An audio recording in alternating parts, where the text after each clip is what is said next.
Olá, tudo bem? Hoje a gente vai falar sobre Lilith aqui no Verbena Drops, um tema que vocês vêm me pedindo bastante e tem total ressonância com o momento que a gente está. A gente está para entrar num período onde todo mundo vai vivenciar esse aspecto da psique coletiva. Em 24 de março a gente tem uma lunação em Áries que vai coincidir com o ponto onde Lilith está hoje. Então vamos antecipar aqui esse papo para vocês se prepararem e irem observando na vida de vocês como é que a Lilith chega e se apresenta para a consciência. Então Lilith é um mito muito antigo da tradição hebraica, que tem outros equivalentes nos sumérios, acadianos, depois mais para frente esse mito ele tem releituras, né, na Mesopotâmia, enfim, tem várias culturas que foram assimilando esse mito. Na tradição hebraica, Lilith é a primeira mulher formada. Quando Deus criou o mundo, criou o homem e a mulher ao mesmo tempo. Essa primeira mulher seria Lilith. Lilith tinha consciência da sua origem igual a de Adão e não aceitava ser submetida, né? Ser dominada, principalmente no sexo. Ela também queria estar por cima de Adão, né? E ela não foi atendida nesse pleito. Lilith foi banida do paraíso, ela foi lançada no deserto, né? Então, nesse ambiente hostil, ela teve que sobreviver sozinha e fazer o que tinha que fazer para sobreviver. Então, Lilith se associa aos demônios, né? Na tradição do mito. E ela retorna, então, de tempos em tempos, para atrapalhar o sono dos homens. Ela fica provocando os homens quando eles dormem. Então, meio que ela vai ser um demônio sexual para se aproveitar dos homens e dominá-los, né, nesse momento do sono, da inconsciência. Então, Lilith domina na inconsciência. Né? Por isso ela é tão temida e registrada dessa forma aterrorizada, né? Porque tem a ver com essa vivência do masculino com esse mito.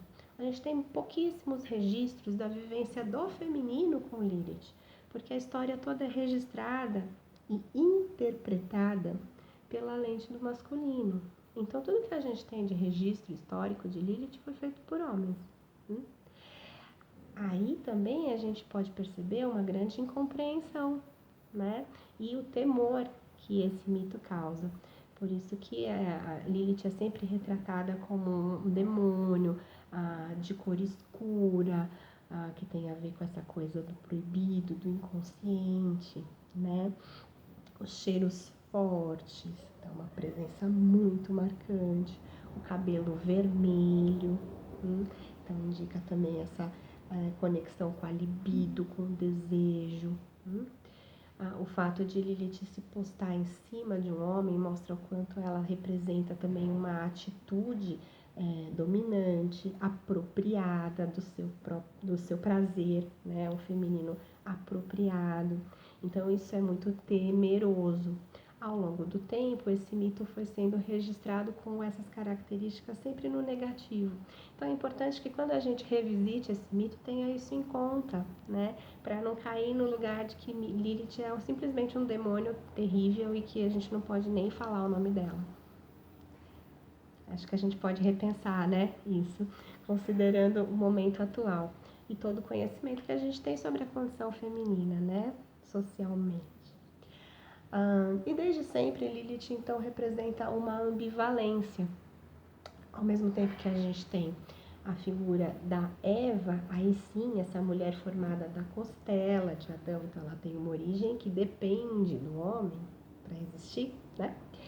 E essa figura Eva, ela é submissa, ela é obediente, né? Ela é pacata, ela cumpre tudo que designam para ela.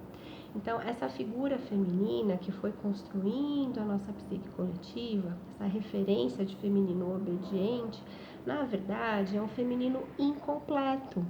Porque Lilith também é parte desse feminino, só que ela está banida da consciência, né? Ela foi afastada, foi reprimida. Ela reclama o seu lugar.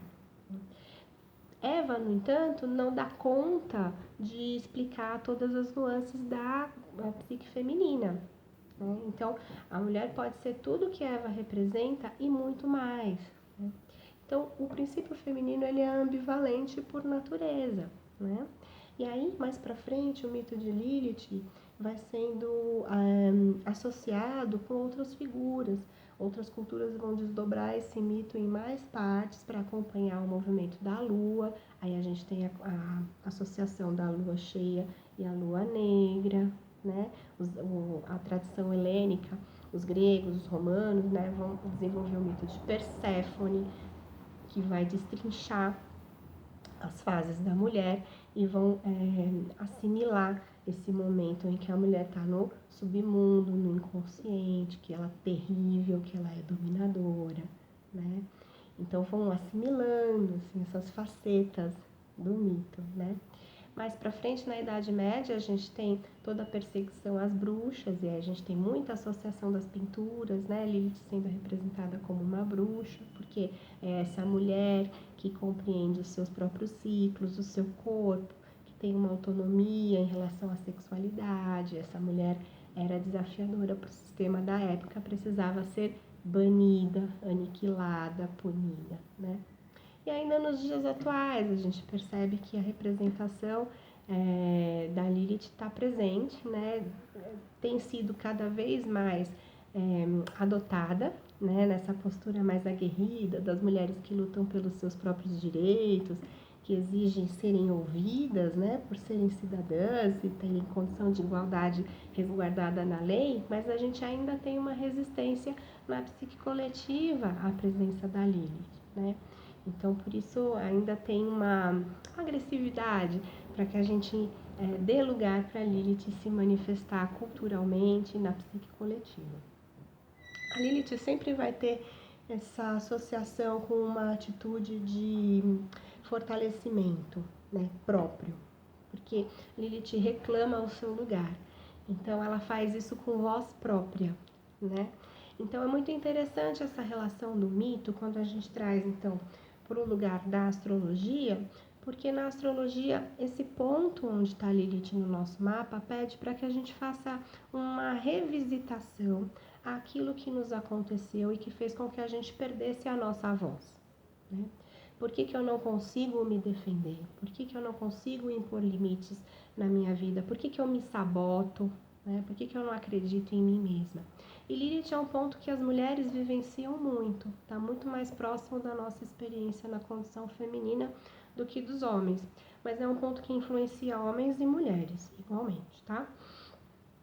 Mas a experiência que o ponto Lilith na astrologia vai favorecer é chamar situações externas onde eu preciso me fortalecer, me firmar, acreditar em mim mesma, buscar uma força que eu não sabia que eu tinha para dar conta de algum desafio atual, né? Então, quando Lilith aparece no mapa, é disso que se trata. É um momento onde a gente precisa ir além, né? Onde a gente precisa se superar e fazer o que precisar fazer para sobreviver no deserto, né?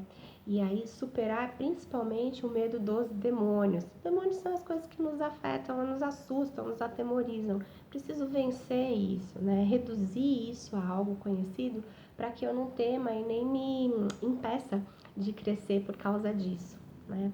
Então, é muito engrandecedora a experiência com Lilith na visão da astrologia, né?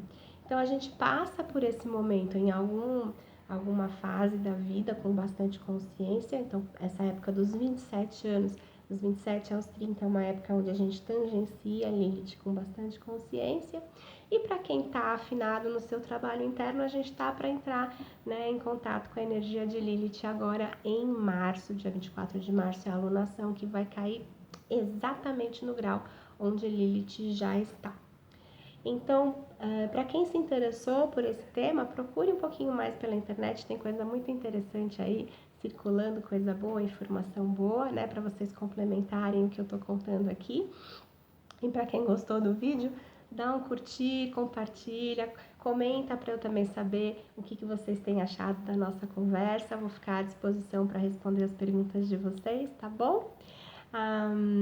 E no próximo vídeo eu vou fazer um desdobramento dessa conversa que a gente teve hoje, então acompanhem.